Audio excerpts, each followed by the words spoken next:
नमस्कार दोस्तों, सुदर्शन एकेडमी में आप सबका स्वागत है। आज का हमारा टॉपिक है मिक्सचर एंड एलिगेशन। तो मिक्सचर एंड एलिगेशन इस चैप्टर से रिलेटेड क्वेश्चन आज हम इस वीडियो में देखेंगे।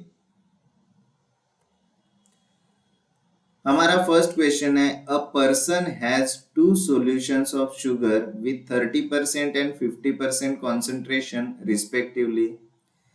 In what ratio should he mix two solutions to get 45% concentration in the resulting mixture? तो एक पर्सन के पास दो सॉल्यूशंस है शुगर के, एक का कॉन्सेंट्रेशन है 30% और दूसरे का कॉन्सेंट्रेशन है 50%।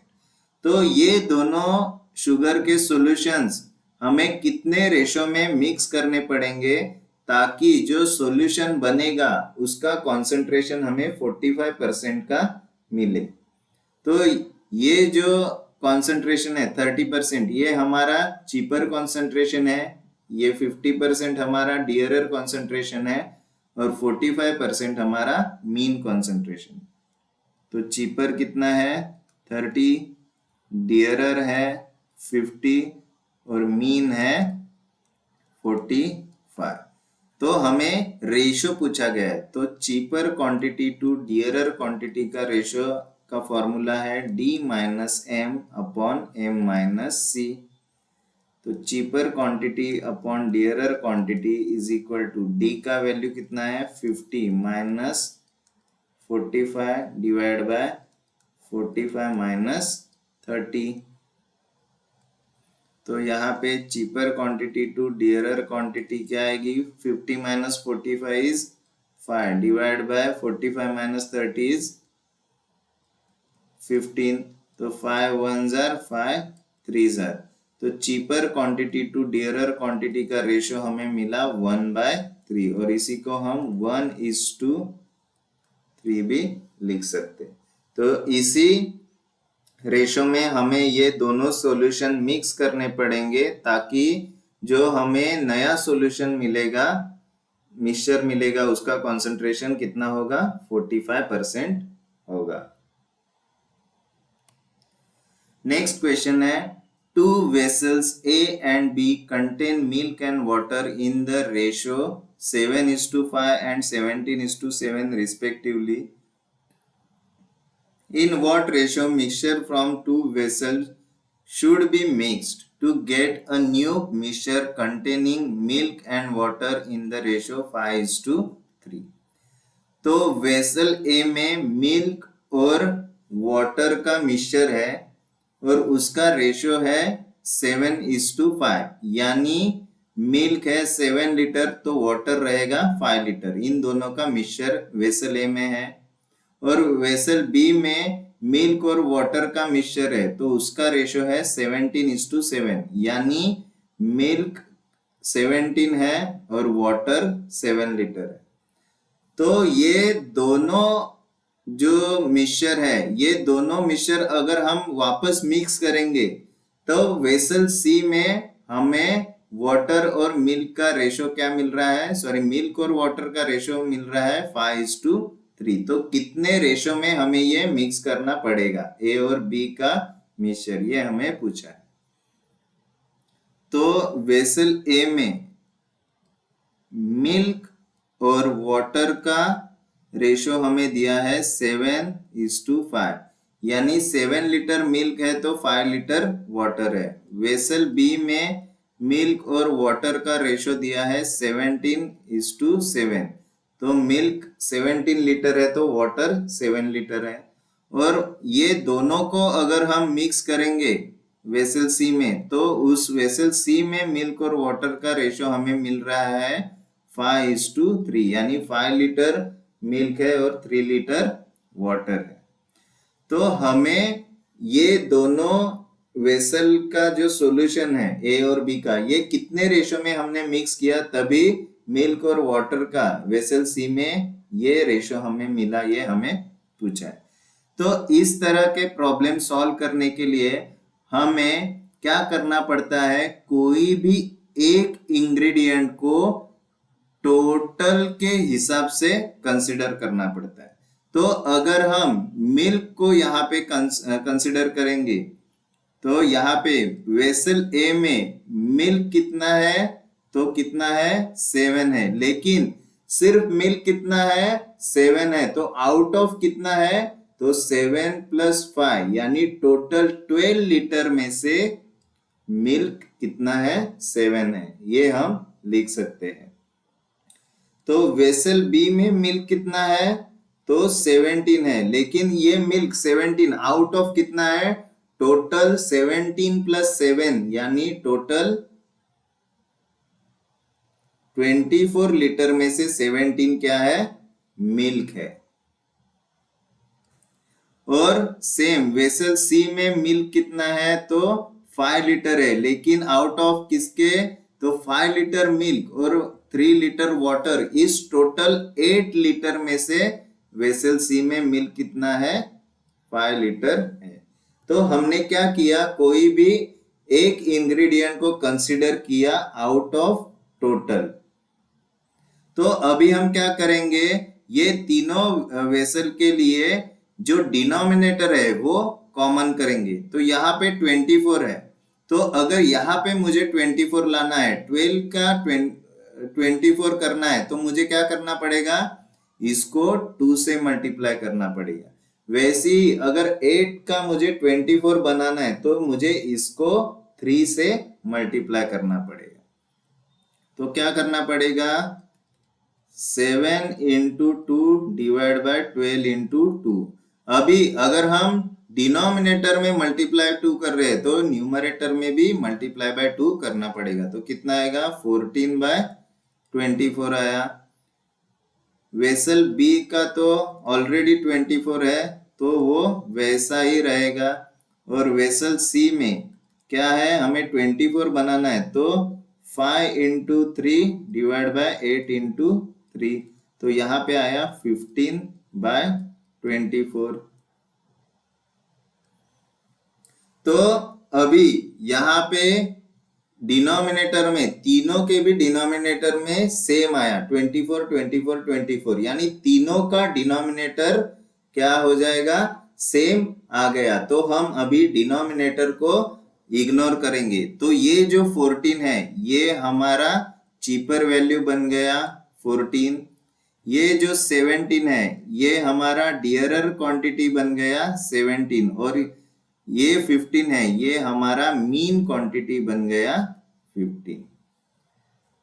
तो अभी हमें चीपर क्वांटिटी, डियरर क्वांटिटी और मीन क्वांटिटी मिला है। तो cheaper quantity to dearer quantity का रेशियो फाइंड आउट करने का फॉर्मूला है D - M/M - C।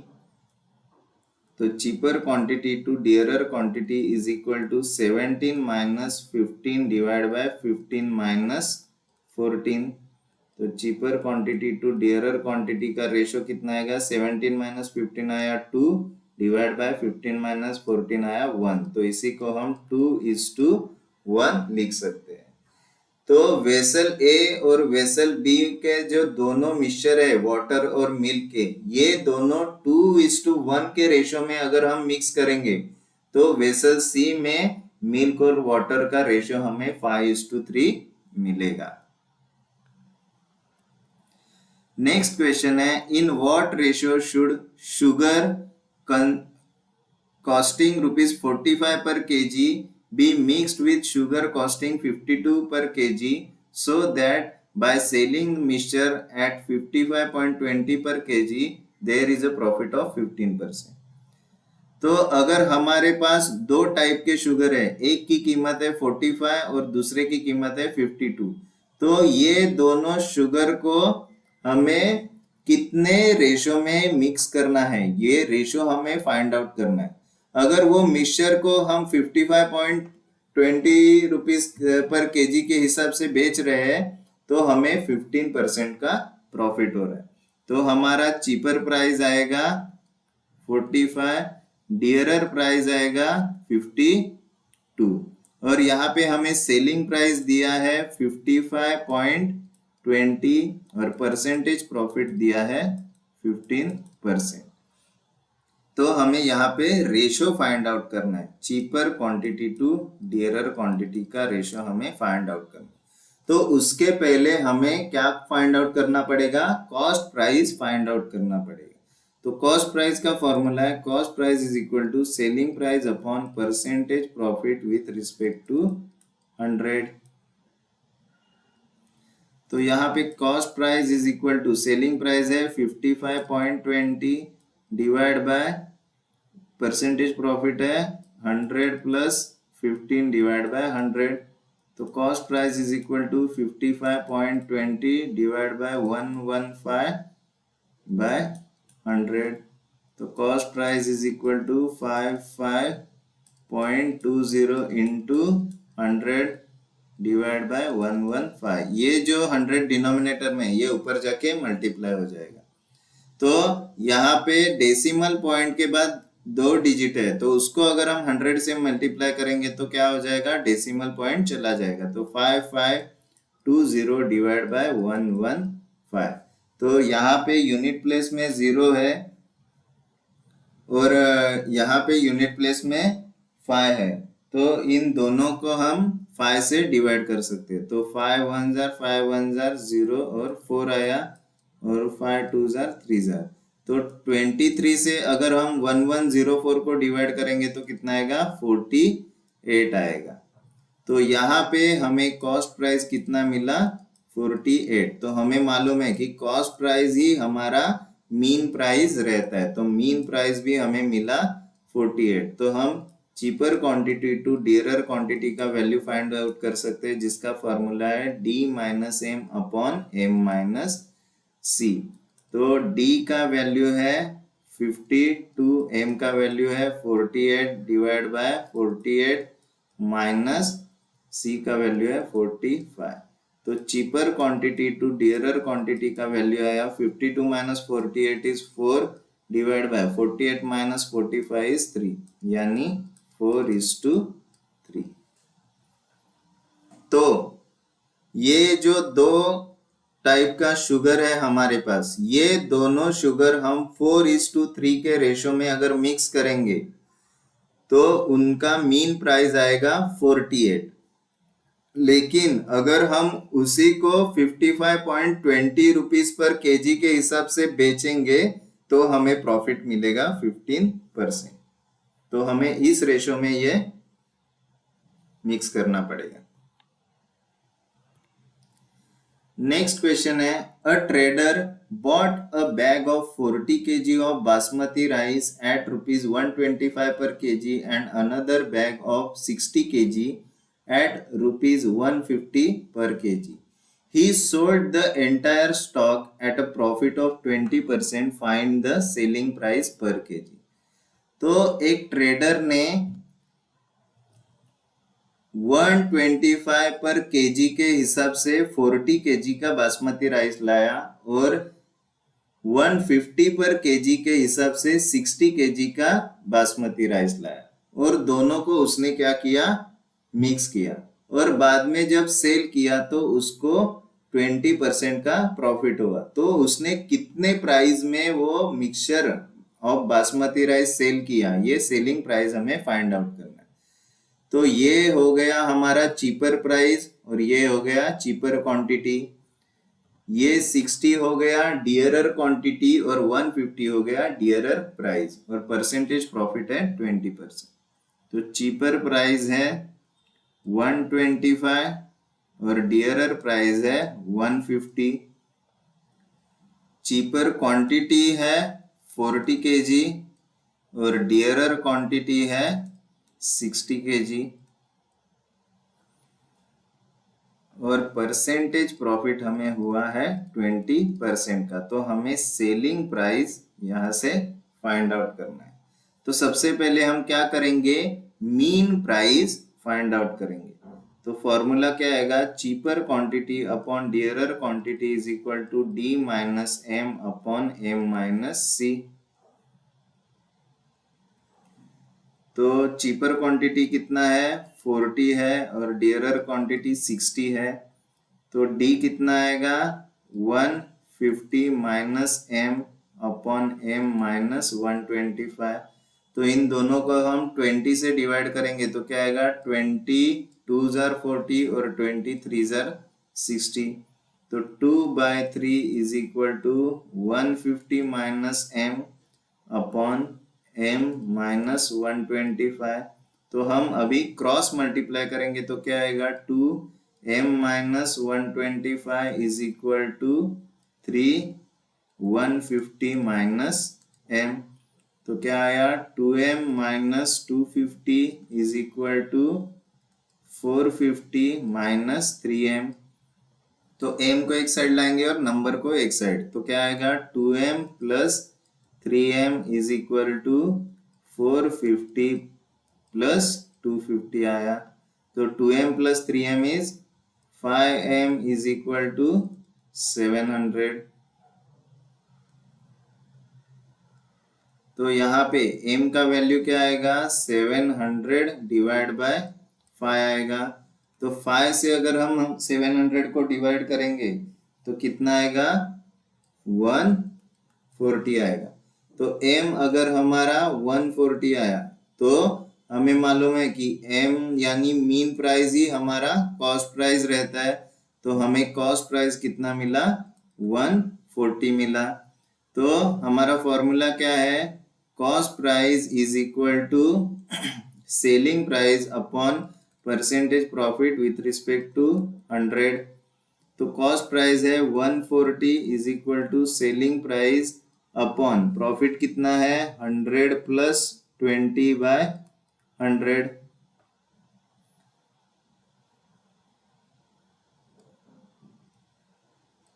तो यहाँ पे क्या आएगा, 140 is equal to selling price upon 100 plus 20 आया, 120 डिवाइड बाय 100।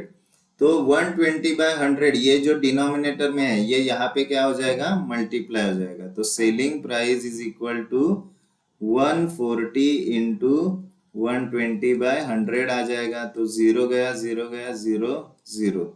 तो हमें सेलिंग प्राइस कितना मिला, 14 इंटू 12। तो सेलिंग प्राइस हमारा फाइनली कितना आएगा, 14 इंटू 12 इज 168। तो हमारा सेलिंग प्राइस हमें मिल गया ₹168। तो 168 के हिसाब से अगर हम वो मिक्सचर बेचेंगे तो हमें 20% का प्रॉफिट होगा। नेक्स्ट क्वेश्चन है, 2 vessels of equal volume contain milk and water in the ratio 1:3 and 2:1. If they are mixed together, what is the new ratio? तो यहाँ पे हमें 2 वेसल दिए हैं। एक वेसल में मिल्क और वाटर 1:3 के रेशो में मिक्स किए हुए हैं और दूसरे वेसल में मिल्क और वाटर 2:1 के रेशो में मिक्स किए हुए हैं। तो अगर ये दोनों भी सॉल्यूशन अगर हम मिक्स करेंगे तो नया जो मिक्सचर बनेगा उसमें वाटर और मिल्क का रेशो क्या रहेगा, ये हमें पूछा गया है। तो फॉर एग्जांपल एक वेसल है ए, तो वेसल ए में मिल्क और वाटर का रेशो दिया है 1:3 और वेसल बी में मिल्क इज टू वाटर का रेशो दिया है 2:1। तो हमें पूछा गया है कि अगर वेसल सी में हम वेसल ए का सॉल्यूशन और वेसल बी का सॉल्यूशन मिक्स करेंगे तो उसमें मिल्क और वाटर का रेशो क्या आएगा, न्यू रेशो क्या आएगा, ये हमें पूछा है। तो वेसल सी में मिल्क और वाटर का रेशो क्या आएगा, तो क्या करना पड़ेगा हमें, ये जो, तो सबसे पहले हमें क्या करना पड़ेगा, वेसल ए में सिर्फ मिल्क को अगर हम कंसिडर करेंगे तो मिल्क का रेशो क्या आएगा, मिल्क का रेशो आएगा 1 आउट ऑफ टोटल कितना है, 1 लीटर मिल्क है और 3 लीटर वाटर है। तो टोटल कितने लीटर का सॉल्यूशन है, 4 लीटर का सॉल्यूशन है। तो टोटल 4 में से मिल्क का कॉन्सेंट्रेशन है 1 और वेसल बी में मिल्क का हम कंसिडर करेंगे तो वेसल बी में 2 है आउट ऑफ 2 एंड 1 कितना है, टोटल 3 में से 2 अमाउंट किसका है, मिल्क का है। तो हमने मिल्क के हिसाब से दोनों इसमें फाइंड आउट किया। वैसे ही वेसल ए में वाटर का अगर हम कंसीडर करेंगे तो वेसल ए में वाटर कितना है, 3, लेकिन टोटल आउट ऑफ कितना है, 4। तो टोटल 3 है आउट ऑफ 4, टोटल 4 में से 3 कितना है, वाटर है। और वेसल बी में टोटल वाटर 1 है आउट ऑफ टोटल 3 में से। तो अगर हमें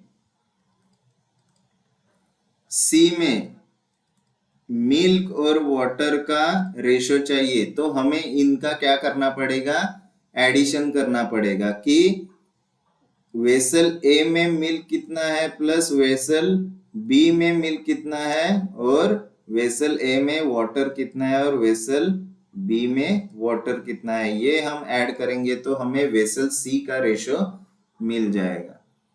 तो C is equal to milk और वाटर का रेशियो। तो ए में मिल्क कितना है, टोटल 1/4 है, प्लस बी में मिल्क कितना है, 2/3 है आउट, और अपॉन ए में वाटर कितना है, 3/4 है, और बी में वाटर कितना है, 1 है आउट ऑफ टोटल 3। तो यहाँ पे हम क्या करेंगे, यहाँ पे क्रॉस मल्टीप्लाई करेंगे तो क्या आएगा, 3 और plus 4 into 2 8 divide by 4 into 3 12, और डिवाइड यहाँ पे भी क्रॉस मल्टीप्लाई करेंगे तो 3 into 3 9 plus 4 into 1 4 divide bye 4 into 3 12। तो यहाँ पे क्या आया, 3 प्लस 8 कितना आया, 11/12 अपॉन 9 प्लस 4 13/12।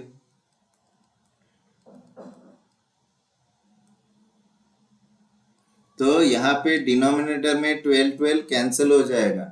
तो वेसल सी में हमें मिल्क और वाटर का नया रेशो कितना मिलेगा, कितना है, 11:13 मिलेगा, 11:13। तो वेसल सी में नया रेशो कितना आया, 11:13 मिलेगा। नेक्स्ट क्वेश्चन है, a mixture contains alcohol and water in the ratio 5:4. If 9 liter of water is added to the mixture, it becomes 4:5. Find the quantity of alcohol in the mixture. तो एक mixture है, उसमें alcohol और water का ratio है 5:4, यानी अगर 5 litre alcohol है तो 4 लीटर उसमें वाटर है उस मिक्सचर में। तो इसी मिक्सचर में अगर हम 9 लीटर वाटर और ऐड कर देंगे तो मिक्सचर का अल्कोहल टू वाटर का रेशो बन जाता है 4:5। तो हमें अल्कोहल का क्वांटिटी कितना है मिक्सचर में, ये फाइंड आउट करना है। तो हम सबसे पहले लेंगे कि अल्कोहल टू वाटर का रेशो हमें दिया है 5:4, ये ओरिजिनल रेशो है। 5 लीटर अल्कोहल है और 4 लीटर क्या है, वाटर है। तो यहाँ पे अल्कोहल की क्वांटिटी कितनी आएगी, 5x आएगी, और वाटर की क्वांटिटी कितनी आएगी, 4x आएगी। तो अल्कोहल है 5x लीटर और वाटर है 4x लीटर। तो हमने क्या किया, ये जो मिक्सचर था जिसमें 5x लीटर अल्कोहल था और 4x लीटर वाटर था, तो इसमें वापस 9 लीटर वाटर क्या कर दिया, ऐड कर दिया। तो नया हमें रेशो मिला 4:5 का। तो अभी हम क्रॉस मल्टीप्लाई करेंगे तो क्या आएगा, 5 into 5x is equal to 4 into 4x plus 9। तो 5 इंटू 5x कितना आएगा 25x is equal to 4 into 4 16x plus 36। तो अभी हम x को एक साइड लाएंगे तो क्या हो जाएगा 25x minus 16x is equal to 36। तो 25 माइनस 16 कितना आएगा 9x इज इक्वल टू 36 आएगा। तो x का वैल्यू कितना आएगा 36 डिवाइड बाय 9, तो 9 1 जार 4। तो x का वैल्यू हमें कितना मिला 4 मिला। लेकिन हमें यहाँ पे x का वैल्यू पूछा है क्या, हमें पूछा है अल्कोहल का क्वांटिटी कितना है। तो अल्कोहल का यहाँ पे क्वांटिटी कितना है 5x है, तो इज इक्वल टू 5 इंटू 4। तो अल्कोहल का हमें टोटल क्वांटिटी मिला 20 लीटर्स। तो आई होप कि इस वीडियो में हमने जितने भी क्वेश्चन किए ये आपको ठीक से समझ में आए होंगे। तो हमारे इस वीडियो को लाइक करें, शेयर करें और सुदर्शन एकेडमी चैनल को सब्सक्राइब करें। Thank you, all the best.